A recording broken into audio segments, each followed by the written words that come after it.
Connaissez-vous la cryothérapie, une autre façon de soigner grâce à un froid sec inventé dans les années 70 par un Japonais?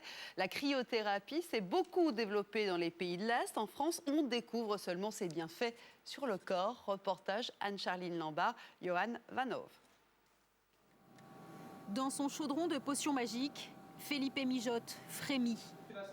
3 minutes, non pas à feu doux, mais à un froid extrême.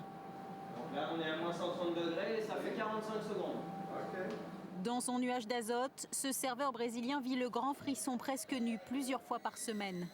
Il soigne son épaule après une opération, une technique conseillée par son kiné qui étonne son entourage. Ils disent que je suis complètement malade. Mais ça va, ça me fait du bien, c'est le plus important. Dans ce cabinet parisien, la cryothérapie est souvent préconisée. Ce rhumatologue l'a testé depuis 5 ans sur des cyclistes professionnels, mais aussi sur des patients, sportifs ou non.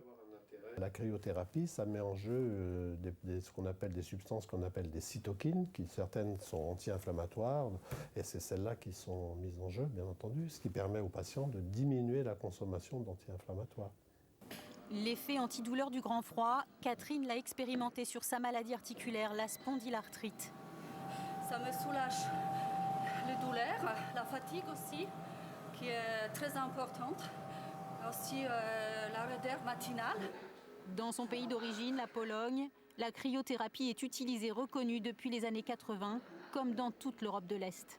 En France, Catherine a dû chercher longtemps, à peine 10 centres dans tout l'Hexagone. Ces chambres froides feraient merveille pour lutter contre le stress, certains problèmes de peau ou des maladies rhumatismales. On crée un choc thermique.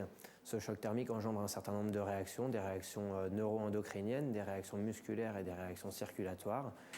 Tellement perturbé par le froid que le corps en oublie ses mots. Pour Eric, atteint de sclérose en plaques, la cryothérapie lui offre 1 heure de répit, une parenthèse durant laquelle il retrouve des sensations perdues. Je commence à sentir effectivement des choses dans les doigts de pied, dans les bas des pieds. Donc ça, c'est déjà agréable. La raideur s'atténue peu à peu. Au bout de quelques minutes, Eric se lève. Il enchaîne alors les allées et venues. Vous voyez, je fais des allers-retours.